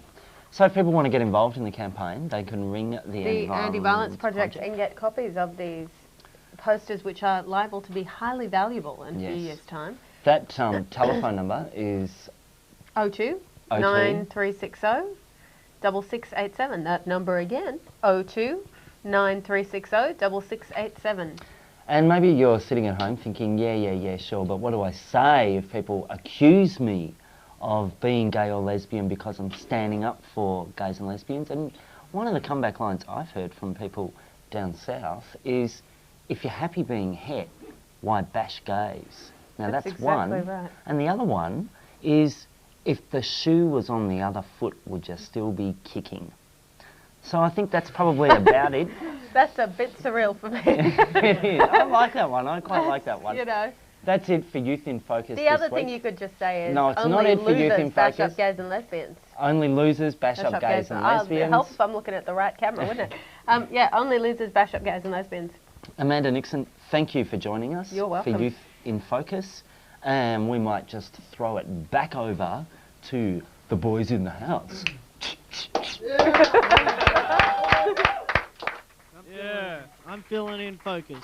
I think something that needs to be added there also, it's not good for homosexual people to bash heterosexual people either.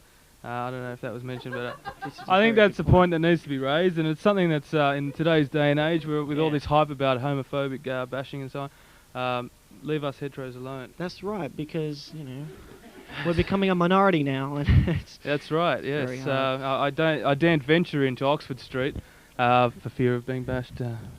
All right, well, anyway, we take all that back anyway. Okay, this has been a brilliant... fantastic, unparalleled, bizarre, surreal, sharp, to the point. Let's get to unrelenting, great show, controversial, yeah. Great show, marvelous show, and of course spontaneous. Spontaneous. Well, I don't know about spontaneous, but look, cutting edge of seats. Do come in next week for a little more of this spontaneity. Yeah, and also come next week. Spunky and funky. Come next week to the hunky. Local. Hunky. To the local pub, the Waterloo Grosvenor Hotel. Okay, come and have a drink with us on the house if you don't mind paying for it. And yeah, there are a few other little things. Well said. Thank you very much. There are a few other things happening which we will be at, which we'd love to see you at. And that is, of course, Skatefest 98, which a few of our ex-members who will be coming back next week with Curb. Really? You remember Bill? Yeah. He'll be coming back. He'll be down at Skatefest 98, which is, but of course... we got books. We got books as well. Just have a look please, at that. Thank you. Baywatch 96982968. I repeat, 96982968. And you too could have a copy of this fantastic book at Baywatch. And The Inside Story. Make another call on 96982968 for your chance to win one of 2 double passes to the annual awards. Skatefest 98, which will be at St Leonard's Park in North Sydney. Filmink magazine. Yep. Filmink magazine. 96982968. We got prizes galore. We got prizes here. For your free copy of Filmink, give us a call. We've got 5 to give away. Fantastic magazine. Normally 25 cents from your local news agency. For you, the cost of a stamp, 45 cents. Cost of a stamp, 45 cents. So, yep, do give us a call. Tell us what you think and such and such. But we do have another show next week. Of course. Oh, we've got Alan something Jones. else. Alan Jones. Giveaways galores this week. Over the top. 969829868. Mhm. This too could be part of your library. Mhm. Right up there next to Encyclopedia Britannica. Britannica, that's for damn sure. As another worthy resource. Absolutely. Over the top, mate. Getting over the top. What do we got next week? Film Justin, forum break next it down, week. man. I'll quickly break it down here. That was Okay. some funky emceeing. Well, I don't know about that. I don't know. I think I'll just keep it nice and straight. Bashful, isn't We have Film Forum, The Week That Was, CD Beats, Queer Nation, Vegans for Christ, CD Beats, The Sports Show, Couch Parts, Retrospective, Haha, Queer Nation, have we said? Yes. CD Beats, Take 5, CD Beats, and Film giveaways, and special guests, and heaps Alan of stuff. Jones, Molly Meldrum, giveaways. Robert Smith. Us. And Who the could ask killer for more? is, of course, WCYR. My name is Justin, and this is Lewis, and we're saying farewell to you on this dreary Friday. We'll see ya next week. Bye-bye. Yeah.